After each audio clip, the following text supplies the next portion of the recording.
I think it's safe to say that a lot of the failures of the Raptors this season came from the lack of having a definitive center for most of, if not the entire season. And there are a lot of questions surrounding how the Raptors are going to rectify this situation. But I think I have the answer here in Richaun Holmes. So in this video, we're going to look at how much better the Raptors get if they sign Richaun Holmes. Let's get into it.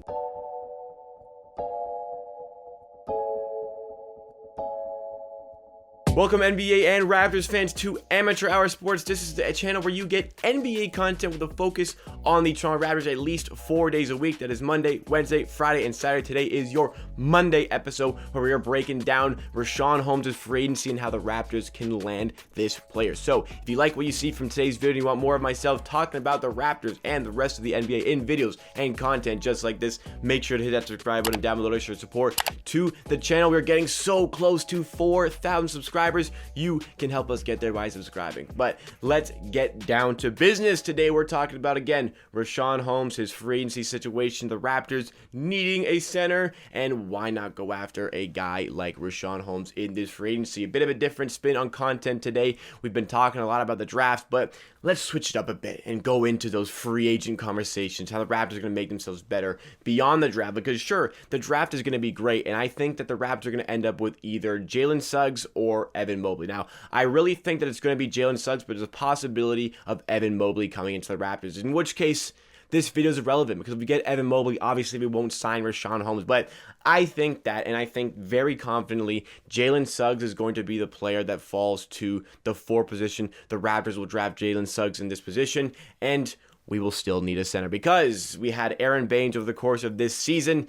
He will no longer be with us next season. We are definitely going to waive that $7 million contract, not bring him back for another season. And Khem Birch, though we may bring him back, I'm not fully confident with Khem Birch as a starting center. I think he's acceptable as a starting center, but I think that this Raptors team has some good aspirations considering how the draft lottery went. And I think that we do need to improve, although I would be very, very happy with Khem Birch coming off the bench for this Toronto Raptors team. But nonetheless, Richaun Holmes is going to be a free agent, and if we don't get Evan Mobley, I think that this is the player that the Raptors need. Out of all the questions we have about free agency, how we're going to make this team better, this is the answer, because Richaun Holmes is a high-quality center, and he would come in and drastically improve this Toronto Raptors team. A couple of seasons ago, we were relying on Serge Ibaka and Marc Gasol as the centers, and Marc Gasol provided that defensive ability. Serge Ibaka off the bench provided that offensive and, also some defensive ability. A big who could also stretch the floor in Serge Ibaka. They both left after the 2019-2020 season, and all of the Raptors fan base was set on fire as to what we were going to do. But me, I was pretty confident the whole time. I was like, well, if we don't get Serge, there are some certain centers available to replace them, and Aaron Baines is one of them. We signed Aaron Baines. I was particularly happy. I think a lot of people were guilty of being very happy about the Aaron Baines sign, because the fact of the matter is Aaron Baines conned the whole NBA with that one breakout season in Phoenix where he looked like an interior beast and also a guy who could spread the floor and shoot the 3-ball 35% or higher. He conned a lot of the NBA. Raptors fans like myself were fooled into thinking that he was a great fit for the team, because honestly, he was a great fit. Ultimately, it did not work out. It did not materialize on the court, and Aaron Baines in the last 19 games of this season had 16 did not play. So, you guys are trash! Once we got Khem Birch, he stopped playing. Khem Birch looked quite good,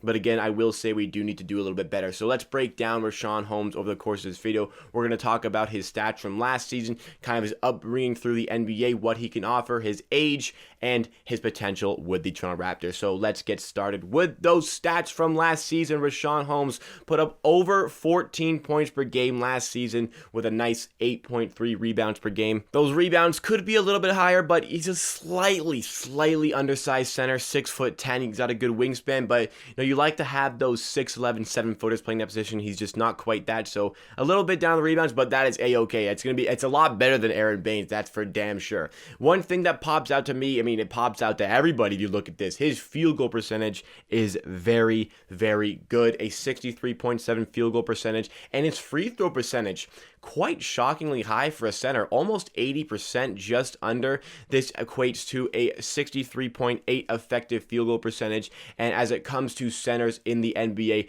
that is very, very good. Now, I will say he does not spread the floor for threes, took 11 threes last season, only hit 2, so that is a little bit of a downside of Richaun Holmes. But the field goal percentage, the fact that he's an interior beast, even at 6'10", showcases his silkiness at the rim, his ability to get past defenders, and I would say it really showcases his ability to get open for those passes down low, because playing for Sacramento, not the most formidable team in the NBA, it is sometimes hard to rack up those points, and Richaun Holmes was doing that, and this is the exact center that the Raptors need to bring in, a guy they can rely on to get rebounds. He is a fine player on the interior on defense as well, Richaun Holmes, and the 1.6 blocks per game are a little bit of a testament to that. This is the player the Raptors have been missing. He can play well in the pick and roll. He's active. He can run the floor in the full court.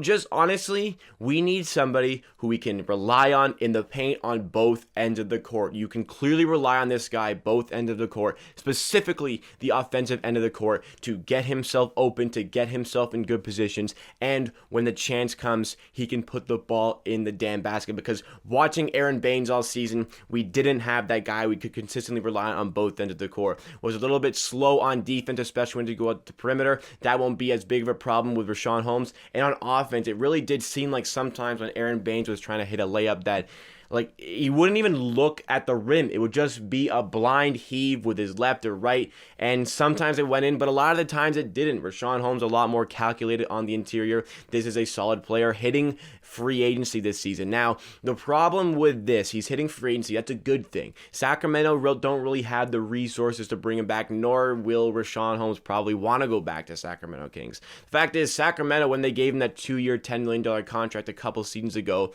it was really Richaun's only destination he could choose, because after 4 years in the NBA, he played 3 years with the 76ers, where he was really a part of the process, meaning Philly sucked, and they played players that would make them suck so they get good draft picks. Now, that wasn't a great system to be in, but for Richaun Holmes, it got him good NBA repetitions. After 3 seasons with Philly, went to the Suns, showcased some decent talent, but when he hit that restricted free agency after the rookie contract, not a lot of teams wanted him. So why not go with Sacramento, where you're going to get some play time, where you're going to develop, and that's exactly what he did. Calculated this. He's now 27, about to hit his prime, and he's hitting free agency off the back of his 2 best seasons. The most recent one, his best season, as I alluded to earlier in the video. Now, any team that needs a big and doesn't have one and has the ability to get one in free agency is going to be going after this guy, because he is the best one on the market. There is truly not a lot of good centers on the free agent market. So you miss out on Richaun Holmes. There's not really a good secondary option for him. So teams are going to be throwing money at this guy, but how much money are we talking here? The Raptors, considering they're probably going to keep Gary Trent on that cap hold. I can't really see us keeping Kyle Lowry, especially if we do draft Jalen Suggs. So if we draft Jalen Suggs, we keep Gary Trent, we lose Kyle Lowry. There's about, between $18 to $22 million in cap space, depending on how certain things work out. The Raptors could do a good job of freeing up more cap space, but we're working with around that much. I would anticipate we're working with around that much. So how much are you willing to pay Richaun Holmes? I think that there are going to be teams willing to give him a 4-year, $80 million contract. And I think that I would absolutely as well be willing to provide that 4-year, $80 million contract to Richaun Holmes. It is a slight risk. You're committing to Richaun Holmes, a guy who's had 2 good seasons under his belt. I think that the player is worth the risk. He really hasn't had injury trouble in his career that is truly noteworthy. And again, he's about to hit his prime. You're going to get him for 27, 28, 29, and 30 years old. That is the perfect era to have a guy under contract for. You shouldn't really see any regressions in his game. And I think playing with a truly good coach could enhance some other aspects of his game, because throughout his time in the NBA, he's played under not a great coach in Sacramento. He's played under Kokoshkov with the Phoenix Suns, and he's played under Brett Brown with Philly. None of those guys are great coaches, but I think that Nick Nurse is a great coach. So his ability to unlock different aspects of Richaun Holmes' game, probably / potentially, I think that is worth the 4-year, $80 million contract. And I think that there are going to be teams throwing money at him, and I think that there are other teams who will be looking at Richaun Holmes as their answer for their center position. So it's up to Richaun Holmes to pick the Toronto Raptors if he feels like it is a good system for him to be a better player, to develop, maybe even start winning some games for the first time in his career. Toronto would be a good destination for Richaun Holmes, and I think that Richaun Holmes would fit really well within our system. Maybe you could talk about the fact that he clogs the paint up a little bit, but Richaun Holmes gets a very large percentage of his baskets within 2 seconds from catching the ball. So he's a real good cutter, gets the basket, will catch and put it up at the rim. So maybe he stays on the outside, cuts to the basket, reads the defense, and gets his buckets there. That's good for the playmakers that we are likely going to have on the team. But also that means he's not going to be completely clogging up the paint for somebody like Pascal Siakam. Obviously, Siakam needs that space on the inside to get his buckets. He's a real slasher getting to the rim. Sometimes he can spray out, but Siakam's game is really slashing in there. And I don't think Richaun Holmes necessarily clogged up the paint that much. Also, the fact that Richaun Holmes starting to develop a little bit of a mid-range game, and there's an outside chance he can develop that three-point game. He's got a little bit of those shooting mechanics. It needs work. Again, hit 2 of the 11 he threw up this season from 3, but in mid-range, he was shooting quite well, and that equates again up to that 63% field goal percentage that I am a huge fan of. So lots to things alike about Richaun Holmes.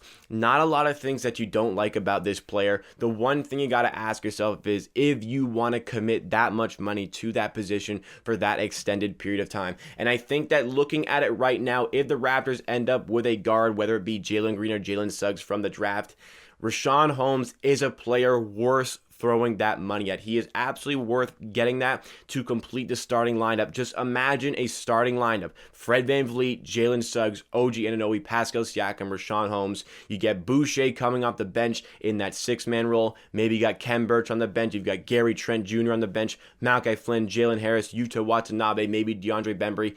That would be a very good team and a very well-rounded starting 5. Masai Ujiri is a guy who can make this one work in Toronto, free up the cap space. Bobby Webster as well can make this work. The money is there. The position is there for the taking. He comes in as a starter on, I would say, a playoff team next season. This seems like a match made in heaven. This seems like a great fit. Do thy bidding, Masai. So what do you guys make of Richaun Holmes? Do you think he's a perfect fit for the Toronto Raptors? Let me know all of your thoughts and opinions about this situation in the comments down below, because that wraps up for me for today. Thank you so much for watching this video. If you are still here, be sure to hit that like button. If you did enjoy the video at any point, really goes a long way to helping us reach some new viewers with that YouTube algorithm. Also shows me that you made it to the end of the video. Check out our Twitch, twitch.tv/amateursports, where we watch along a ton of NBA playoff games. Also do some video game content on the side. Remember to subscribe to the channel. So close to 4,000 subscribers. You can help us get there. Also hit the notification bell to stay up to date with the future videos. Check out some other videos by the channel, and always remember, at the end of the day, I believe what I say, and if you disagree, that is okay. Enjoy the grind, and I'll see you again next time for another video.